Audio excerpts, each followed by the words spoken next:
All right, thanks. Let's begin with a word of prayer. Dear Heavenly Father, we thank you for this day. I thank you again, Lord, for these students, for the semester we're about to start. I just pray that you just bless this class, help us to glorify you, Lord, each and every day of what we do. And we just thank you, Lord, for the privilege we have of just worshiping you openly here, Lord. In your name I pray. Amen. Okay, guys. So our first topic is inverse trig functions.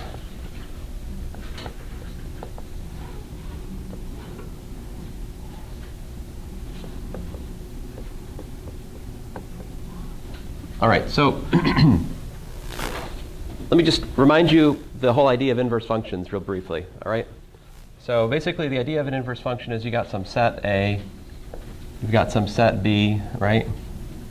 If your function goes like this, so here's the point x, right? It maps it over to some point f of x, we usually call that thing y.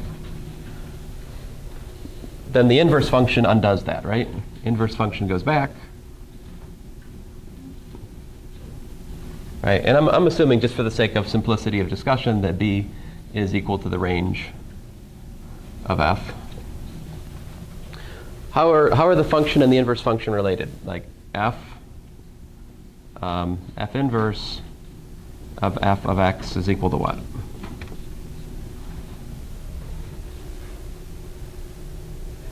X. And this is for what? For each x and where? In the domain of f, right? If you haven't seen this notation before, this means x is in the set domain of f. X is an element of the domain of f. I called that thing A here, okay? We also have that f of f inverse of y is equal to y for each y and where?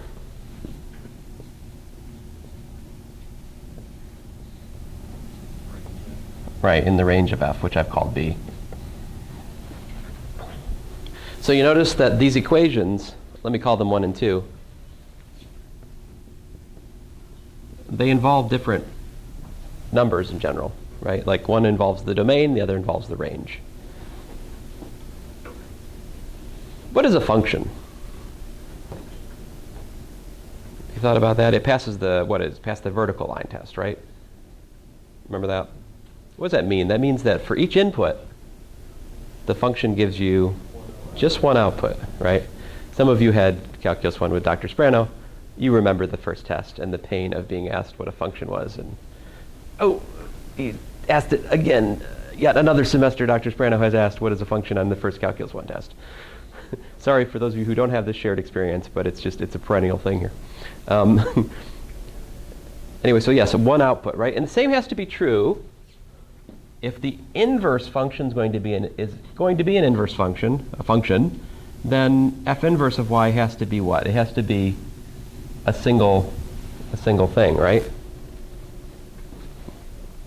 So let's see here. More to the point, we have this. We have if f of x is equal to y, then y is equal to f inverse of x, right?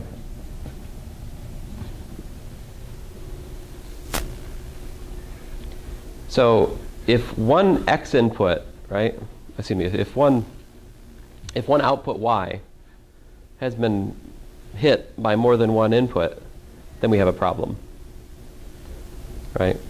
In other words, in order to find an inverse function, I have to be able to pass what's called the horizontal line test, right?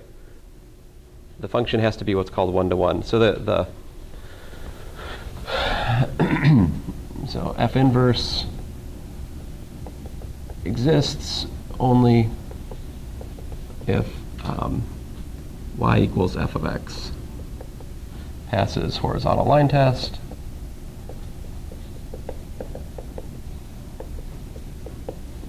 Kind of draw a picture of that. So it's something like this would pass the horizontal line test.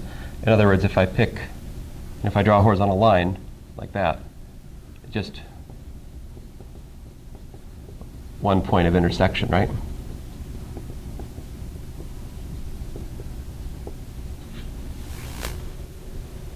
So something like, for example, this function fails the horizontal line test miserably.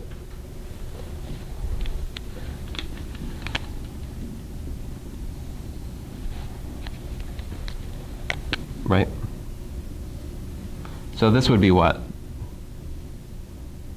You might recognize this. This is y equals sine of x, yeah. Sine of x fails the horizontal line test. It is not a one-to-one function, right? You pick a particular number. I mean, let's see here. What's the domain of the sine? What's the range of the sine?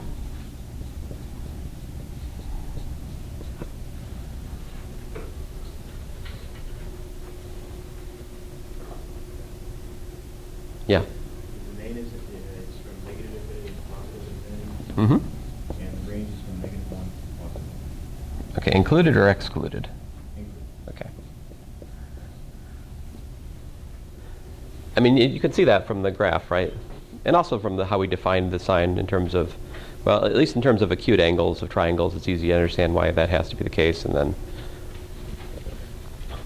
well, I don't have time today to completely define sine and cosine for you. So I have to assume you know something about sine and cosine from before this course. I think you do. But anyway, my point is, this, of course, does not pass the horizontal line test, right? So, but then today I'm talking about inverse trig functions, so what's the deal? How can we talk about inverse trig functions if I just have showed you evidence that the sine is not invertible? How do we do that? Yeah, exactly. We take a specific part of the domain. So what we do is instead of trying to define an inverse on the whole domain, we define an inverse for just a restriction of the sine function, right? So we pick some subset of the domain on which the function passes the horizontal line test. So for this, and then there's a, you're like, well, there's lots of choices there, right? Like, for example, I could pick over here. I could be weird. I could do this right here, right? This part of the sine function only passes, if you just have this purple part, it passes the horizontal line test, right? You could use that and find an inverse to that function. You could, right? But the canonical choice, the standard choice, is to do it over here, right? So basically, here's a definition.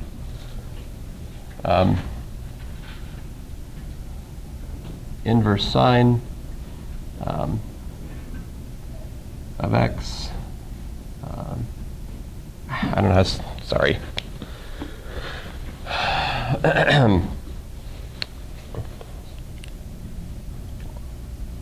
Let f of x equals the sine x for x in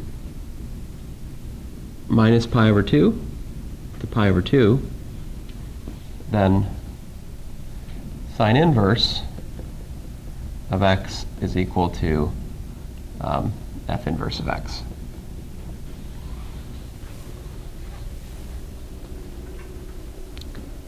There's a kind of there's a uglier way to, well, I don't know if it's uglier. Alternatively, you could write it like this. You could say inverse sine of x is actually the sine function restricted to minus pi over 2 to pi over 2, all of that inverse of x. So this bar means that you take the domain and you chop it down to whatever is there. So it's the restriction of the sine function to just minus pi over 2 to pi over 2, right? Okay, and then what are the defining relations for inverse sine and sine? Let's see here. First of all, we have sine inverse of sine of x is equal to x, and sine of sine inverse of y is equal to y. Now the fine print here is important. This is what? This is for x. Actually, I mean, I guess the fine print here can't get you into trouble. I mean, for any real number, okay? Hard to get that one wrong. But this one, there's a choice that's made. This is for y in the interval from minus pi over 2 to pi over 2.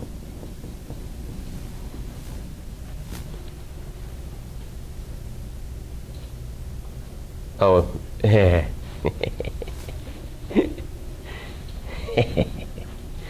sometimes I make mistakes on purpose to try to make you learn.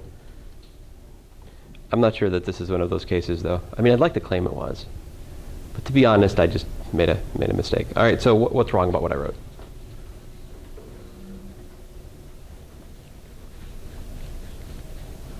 The inputs to the inverse sine, right, should come from the range of sine. What's the range of sine? Negative 1 to 1, right? So this should be minus 1 to 1, right? Somebody asks you to calculate the inverse sine of 1.5, you should say, you're crazy. You know, it's not. You can't do it. Oh, I'm sorry, I forgot to warn you, this isn't a safe space. I say things like crazy. Such a Neanderthal using that word. Don't worry, society will get there. Give it a couple more years, we won't be allowed to say crazy anymore. Are we already there? I don't know. Anyway, so this is only true for minus 1 to 1, right? So if, for example, if I was to ask to calculate inverse sine of, 1, what would it be equal to?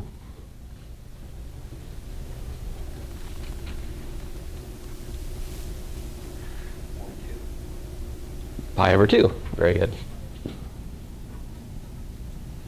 Now, of course, you could pick up a calculator to figure that out, right? But you really shouldn't need to do that. What's the inverse sine of 0?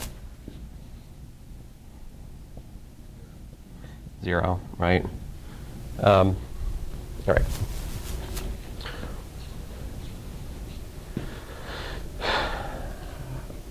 Now, the graph of inverse sine,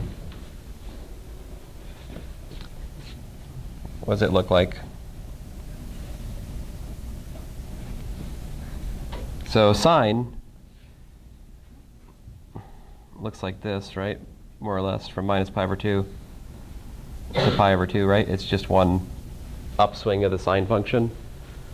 To get inverse sine, you reflect that across the line y equals x. Or you could just think of inverse sine as being sine running up the y-axis, right? So see if I can do it. It's debatable. See, where's the line y equals x? Is the line y equals x above or below? What, you see why it's above? This value right here and here, is it minus pi over 2 and pi over 2? This is the line y equals x. To obtain the graph of the inverse function, you reflect across the line y equals x, right? So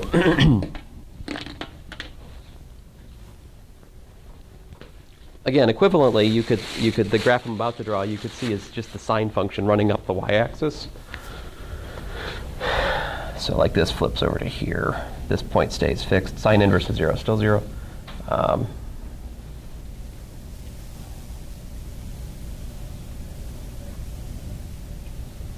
So this thing I've attempted to draw in green, that seems wrong. That's definitely not the reflection. Good grief. Sad. Sad, sad, sad, sad. Goodness gracious. I'm not sure I have enough time to graph today. I think I'm going to just switch over to the calculus here pretty soon. Let me just flip to my reflection.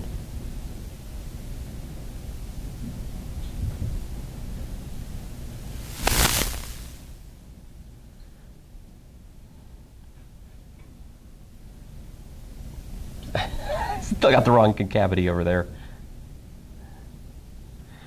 All right, I'm an idiot. So it looks like this, right? It's just like the sine function run that way. Okay. It has vertical tangents on the endpoints. It's infinite slope at the endpoints here at these are at what? Plus or minus 1, right? So this is not the same. These are like minus 1 and 1. It's got vertical tangents, whereas the restriction of sine ends at a horizontal tangent, right? So like what was a horizontal tangent for the function will become a vertical tangent for the inverse function. There's lots of interesting relationships between the function and the graph of the inverse that we can take advantage of to understand things. Okay, enough about that. So what about the derivative of inverse sine? How do you figure out the derivative of inverse sine? Right? And who cares? Well, so what is the derivative of inverse sine of x? So here's a standard technique. We let y equal to the inverse sine of x. All right?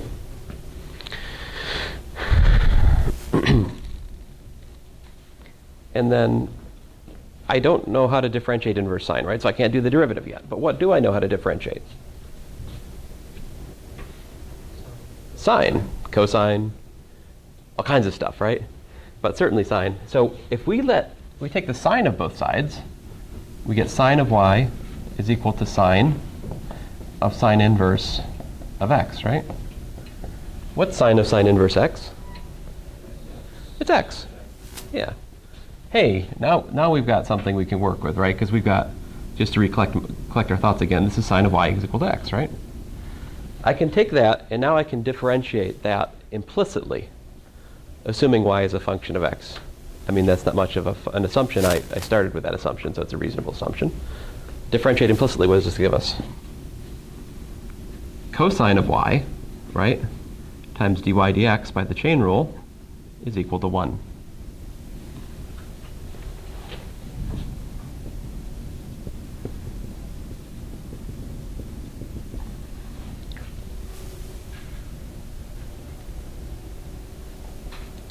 And now, what am I after? I'm after dy dx, right? So solve for it.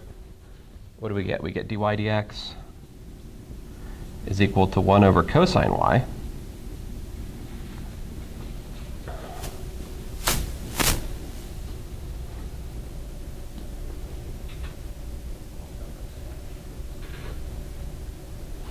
All right. Now, where is y? Y is an element of what?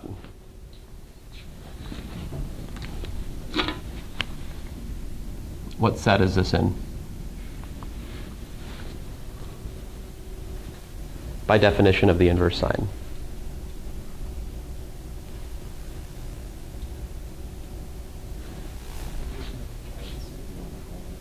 Yeah, it's between -1 and 1, right?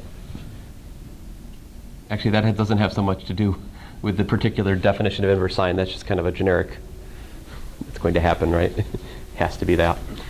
But my point to you is cosine of y is what?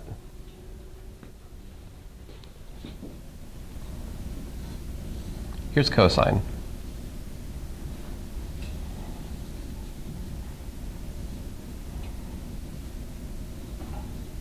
I'll say cosine theta just for the sake of not using x and y again. And if you look at cosine theta, where it's zeros? Here and here, right? That's pi over 2 minus pi over 2. It's so important to know the graphs of sine and cosine to guide your thinking analytically in this material. So useful. Not knowing graphs of sine and cosine just cold will hinder your thinking. You need to know these things. I hope you know these things. If you don't, then you're probably like me when I took this course. So don't despair. So again, if you look at the input of -1 to 1 for cosine, you're going from like here, right, to here. What can you say about that? Well, that is very true. It does not pass the horizontal line test, but I was fishing for something else, which is that cosine of y is greater than 0.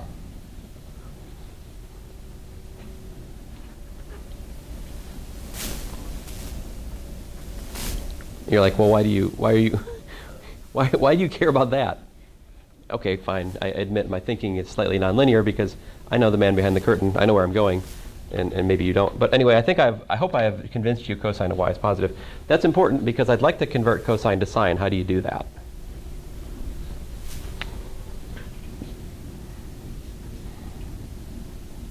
How about this? Cosine squared y plus sine squared y is equal to what?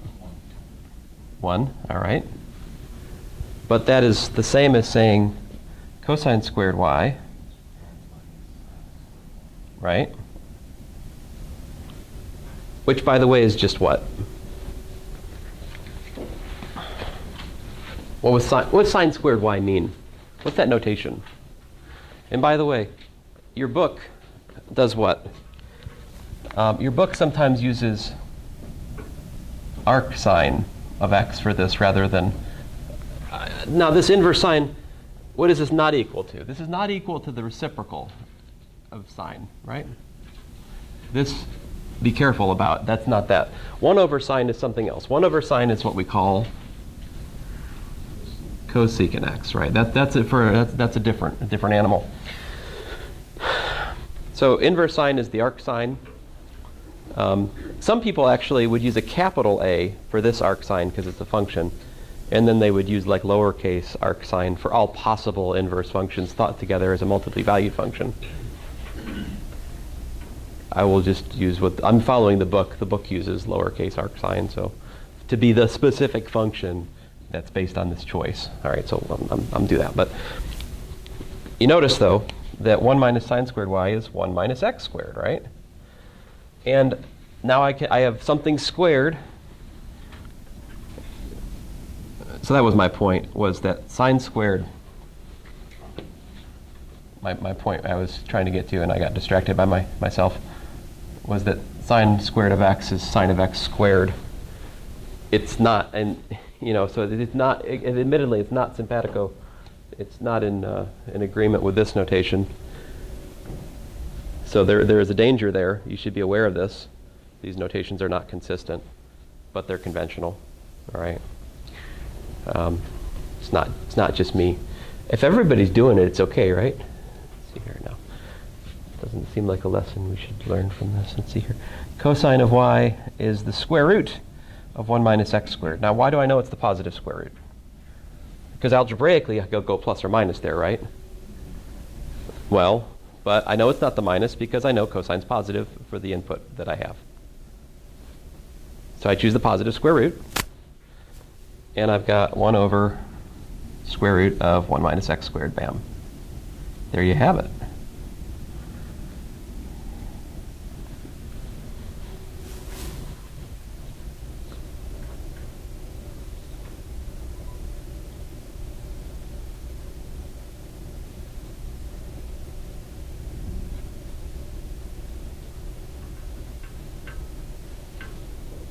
Just to collect my thoughts again, d dx of inverse sine of x is equal to 1 over the square root of 1 minus x squared.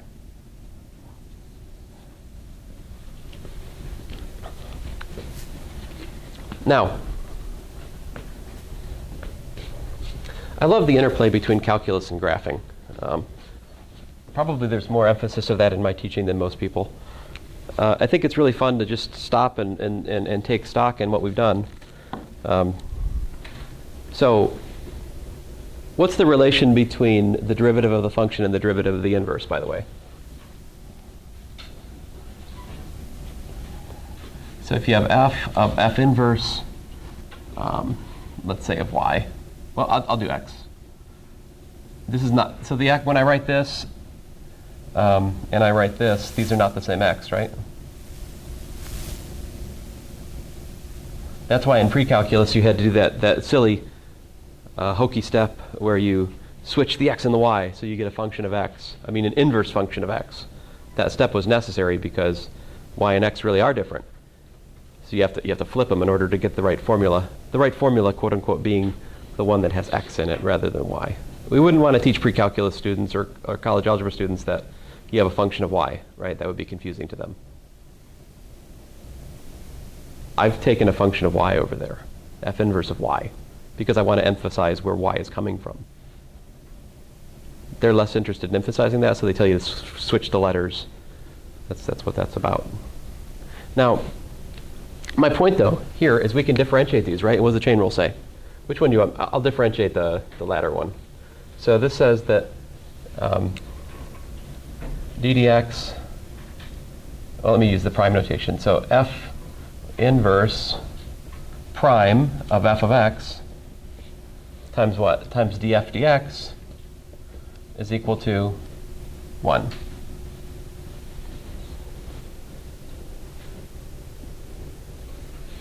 Or you could differentiate the first one. What would that give you? F prime of f inverse of x times df inverse dx is equal to 1. Of course, the one is true for the range, the other one's true for the domain. So you see the rates of change of the function and the inverse function are related. If the function's increasing, its derivative is positive, right? So the inverse function, how about its rate of change? What if it was negative? Then you have positive times negative is equal to 1. That would be very troubling, right? So you see from this formula that the rate of change of the inverse function and the rate of change of the function at corresponding points, right? The function's change is taken at x, the inverse function's change is taken at f of x. Comparing those points. They're either both increasing or they're both decreasing. This can guide your work here a little bit. It can keep you on the straight and narrow. Like here, this makes sense. This formula is positive. Just like sine is increasing on the branch we chose, right? So sine has sine is increasing, its derivative is positive. We found a derivative for inverse sine, which is also positive. Great. Also, the vertical tangents I forecasted at plus or minus 1. Do you see those in the formula? What happens as x approaches minus 1 or 1 here? Yeah. You get division by 0, right? It blows up. It has infinite slope as you approach those endpoints, right? So technically speaking, this calculation breaks down for x equals plus or minus 1. All right. What do we get from this about integration?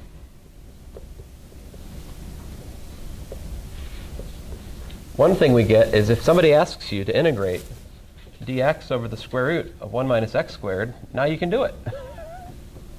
You're like, well, that's easy. The answer to that is what? Yeah, inverse sine of x plus a constant. Bam. There's another elementary integral added to our list. Because now we know how to differentiate inverse sine. And of course, you can also do variations on this theme, right? But I'll talk more about that. Oh, no, I'll talk about it. So what if I had something like dx over the square root of 9 minus x squared?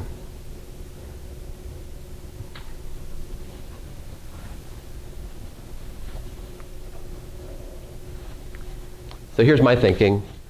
I think, aha, well, yeah, that's true for x, right?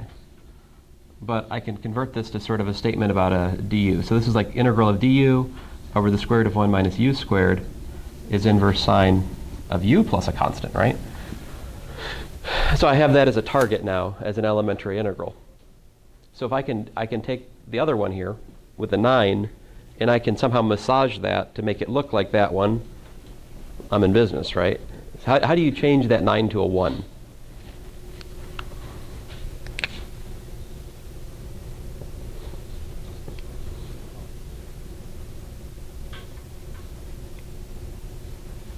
If I factor 9 out, what does x have to change? It has to change to x squared over 9, right? Or, more interestingly, x over 3 quantity squared. So what I do then is I let u equal to x over 3. So du is dx over 3. And all of a sudden I've got the integral of, let's see here, dx is what? Dx is 3 du. So I have 3 du over the square root of 9 times the square root of 1 minus u squared.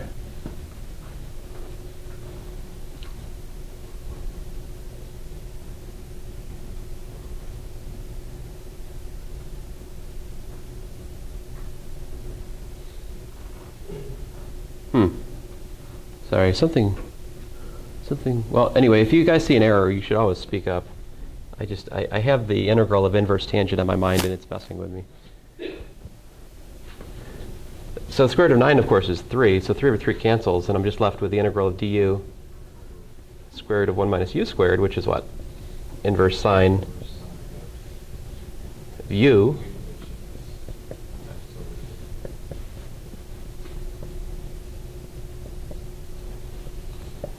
Yeah.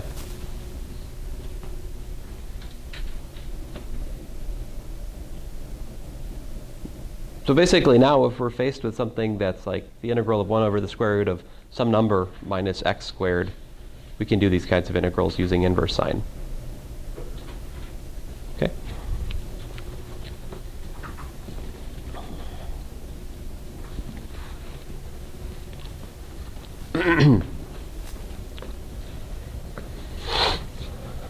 Let's see here. What about inverse tangent?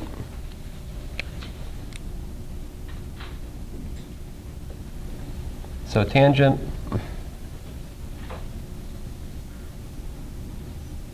we'll go through this one a little bit more quickly because we took our time with, this one's a little bit harder actually. So tangent looks like this, right? Inverse tangent is going to look like this.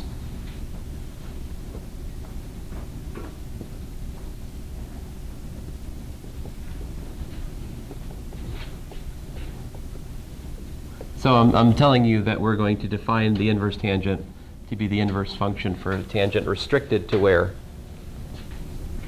Minus pi over 2 to pi over 2 again, right? So suppose you want to find the derivative of inverse tangent.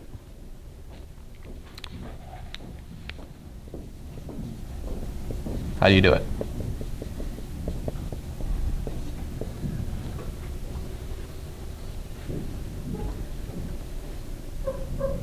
Same song and dance.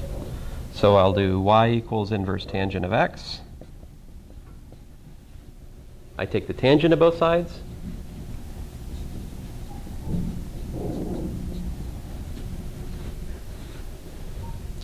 Differentiate implicitly. What's the derivative of tangent?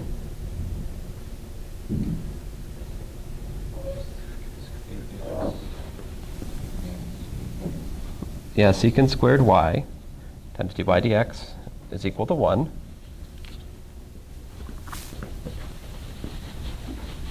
So solve that for dy dx. What do you get?